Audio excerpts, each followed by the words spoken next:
It's possible. Possible.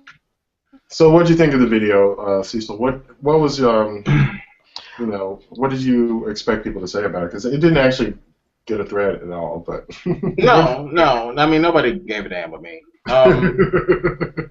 And that's fine. A leader stands It was a alone. good I heard a video. wise man say. See, Breeze is utterly quotable. He really is. He's just one big soundbite. So, What? I anyway, I found it odd that so many people had to train their kids to react in certain ways to the police. Not necessarily odd, because I know, I don't like that. we've always kind of had to, but I just hate the fact that you have to do that even in this day and age. You still have to train your kids to do certain things. But the reason I got to that, the reason I got to that video was because I was reading another article on, I guess, an ex-police officer telling people how to react when they see the police and how police really think. And most of it was, and let me also say, I'm like Breeze, I'm not a fan of the police at all. I think the vast majority of police officers are just people who just have these power. They have this power and control thing, and they just need an outlet for it. Personally, that's just me. Well, yeah. But I think the article was saying that police officers look specifically for people who are kind of out of the norm so that they can harass them. And he's like, I know that I'm going to get in a lot of trouble for saying this, but it's really true. This is what I did. This is what all of the police officers that I know did, male, female, it doesn't even matter. They're looking for people to stand out so that they can be harassed.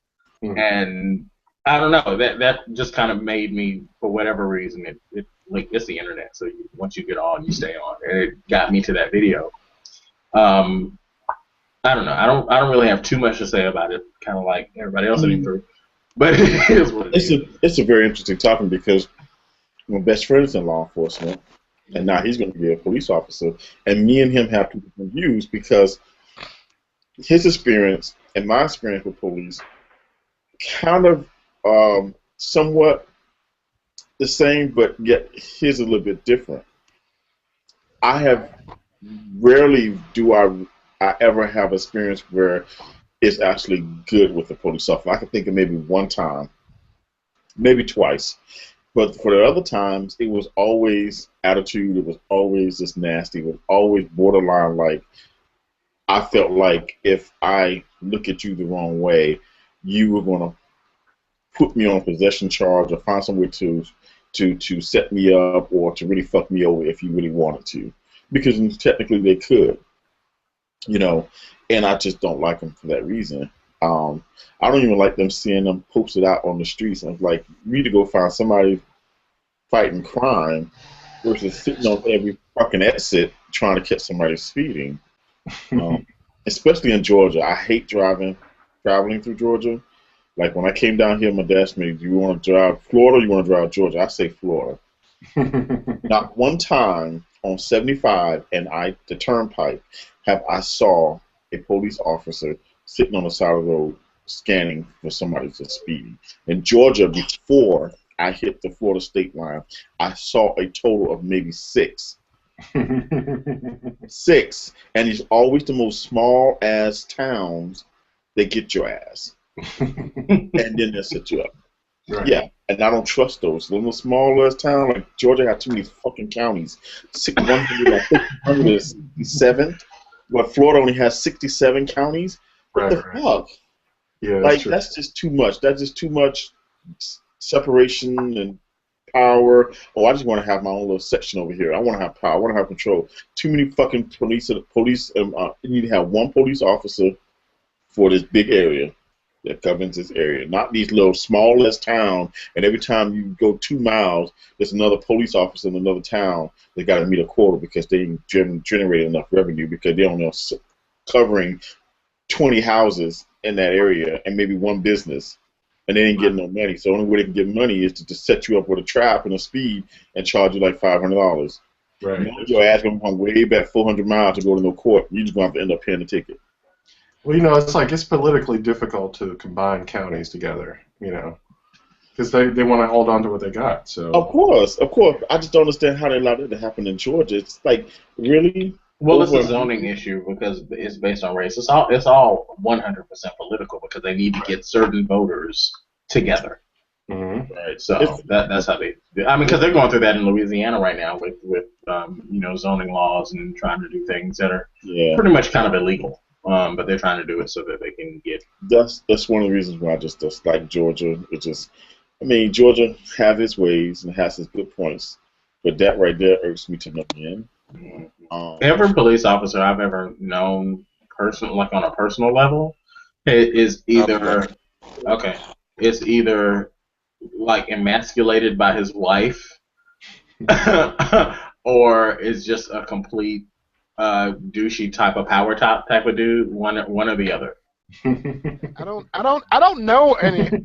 I don't know any police officers personal, but you know, I'm born in Chicago, and I now live in LA. I think I was raised to hate all policemen, and I do hate all policemen. And I hope that there's like policemen watching or a family of policemen, only because I really don't think that they realize sort of the dysfunctional relationship that the police has with the African American community. Either they don't know it, or they're not aware of how bad it is. And so I try to say it as much as possible. Like, I don't trust you people.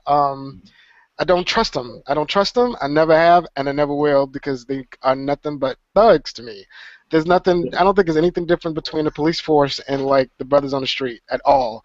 And if I was in trouble, I would probably personally trust the Crips and the Bloods more than I would the policemen, because the police don't give a shit about me at all. It's just been my experience. I can't fucking stand the police. And they've never done anything in my personal life to help anybody. I've never seen them help. I've never seen a good cop. So I guess I welcome the police force, and that's to show yourself, because I've never met a good cop. I've never met a single cop who actually gave a shit, not one time. Right, and that's the sad part of that. There are some that are good, but unfortunately, where we get the bad taste in our mouth about any particular thing is always the selective few that give us our perspective, and it's those ones whom they hire, whose personality is on this control freak, on this control tip, or this power tip. You know, you thinking like people like George Zimmerman, had he had been a cop. What kind of asshole of a cop he would have been? You see what I'm saying? Because he is not grounded. He is not at this level where it's just like, I'm here to serve the people. He's at a point where he's like, I got a power, I got a gun, you're going to do what I say, I'm going to do this damn thing. It's like a video game to him. No, this is real life. You know, you can't just go in there just having this whole high and mighty attitude. And that's, unfortunately, that's what the kind of people they hire on these force that gives the good cops the bad name. I agree with you completely and wholeheartedly. And it's so funny because I was listening to The Burt Show, which is just a morning radio program for those who are not familiar with it, not in Georgia, or I think there is in like Indiana or something like that as well. But it's all white folks. Who have faces for radio, and they they were talking about I knew Breeze was gonna get at it, nobody else did.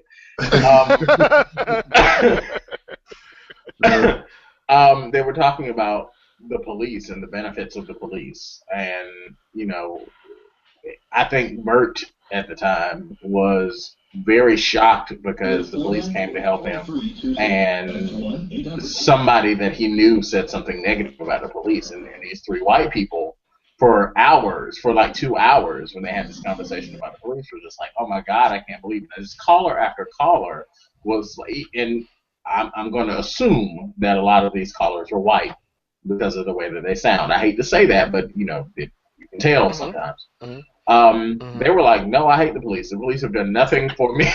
the same stuff that Bree said about the police, is what these people were saying about the police, and the host of the Burt Show was like, "Oh my God, I can't believe how could you say that about the police officers? They've done nothing but they've given their lives to serve and protect." Bullshit. So it's really just a matter. It's really a matter of perspective, and those three white people on that show did not know what they were talking about, and they were so dismissive of other people's opinions of the police. It was very, very strange to listen to. And it started over fucking the Tina Turner movie. What's love got to do with it? Because she does not like Tina Turner and does not like the. She doesn't like the. She didn't really get the Tina Turner story. And she didn't believe it because she was like, well, she should have, I think she should have stood up for herself. And if she got beat, she should have got beat because she should have defended herself. And if she was really in that much trouble, why didn't she just go to the police? And I looked at her like, we don't go to the police. No, we don't do that. And it was like one of those moments of like one of the real, like it started a race conversation between the two of us. Because when she said it, she was like, it doesn't make sense. Like, oh my God, if I was in trouble, why don't you just go to the police? And I'm looking at her like, we don't go to the police, and started this whole conversation because she was like, Breeze, when you were little, didn't you ever like, just were like just in trouble or hurt or lonely, and you saw a policeman, and you felt like safe and protected, like you wanted to go to him, and I'm no, like no, never. And it started from that conversation. It started this whole conversation about race. And of me telling her like the relationship the African Americans have with the police is completely different. Let me rephrase it. The majority that the relationship that the majority of African Americans have with the police, it's completely different than the relationship a lot of Caucasians have with the police. Because particularly coming from a low-income neighborhood, fuck the police. I remember when NWA made that song, I was like, fuck yeah, I got it. Snitches get stitches. I got it. I'm there. Because you just don't trust the po-po, because they do nothing for the community, and they never have. I really do think they're a gang in blue. So, and I've always welcomed the opportunity for somebody to like prove me wrong, to go like, no, this is, we're actually here for the community. We're actually, we're there for the African American community. If we can help, let us know. It's never happened. Every time I see the cops, they are fucking with somebody, if not fucking with me. And I just don't trust them, and I'm not sure if I ever will. The general public is fucking crazy. Because I used to date somebody who was a bus driver, and I hate bus drivers. Worse than I hate fucking police. Because all bus drivers are nasty cunts. And I wound up dating one because the Lord has a joke for me. And so I wound up dating a bus driver, and he was just telling me about like, all the crazy stuff, like the people get on the bus are so horrible. And I was like, I get it, but this is your job. Like, that should be a part of your job, is to learn how to deal with these people as opposed to you reflecting back that nastiness. You have to be a little stronger than the crazy people out there. And if you're not, then don't take the position. And, I think the same thing with the cops, because I'm pretty sure the cops run into some crazy motherfuckers. Right. But as a cop, you really do need to be above that. And I guess that's why I'm disappointed in a lot of policemen, because they don't rise above. They sink in with the shit that's out there. So if some crazy ratchet person comes at them crazy, instead of being the mature one and going, no, LaQuisha, let's talk this out. They don't do that. LaQuisha come out and go, fuck you, and then the cops will go back and go, well, fuck you. Right. And it's just a bad situation. So I just don't have a lot of respect for the cops, dude. Yeah. Okay. So please, policemen, subscribe to Mel Media Man. Tell us what you're doing correct, because right now we don't trust y'all. Especially when they come to the car with attitudes. Don't talk to me like that. Yeah, I'm not donating to your cause. They call me every once in a while. Be like, what's the word of retired cops? What are they called? Outside of cooked ham. Yeah, I know about the yeah. They call me and ask me for a donation, and I'm like, fuck you. The Fraternal Order of Police, is that name? Something like that. Go to the 99-cent store with the rest of us. Maybe they'll harass you too. I'm not donating to your bullshit. So, and hopefully, I feel weird because As I say this, then there's a knock on the door. It's the cops. It is the cops. Mr. Vincent, have you been fucking with us? Like, no, yeah, niggas. Thank you for watching our video. And for more content, please subscribe to our YouTube channel. Like and comment and let us know what you think.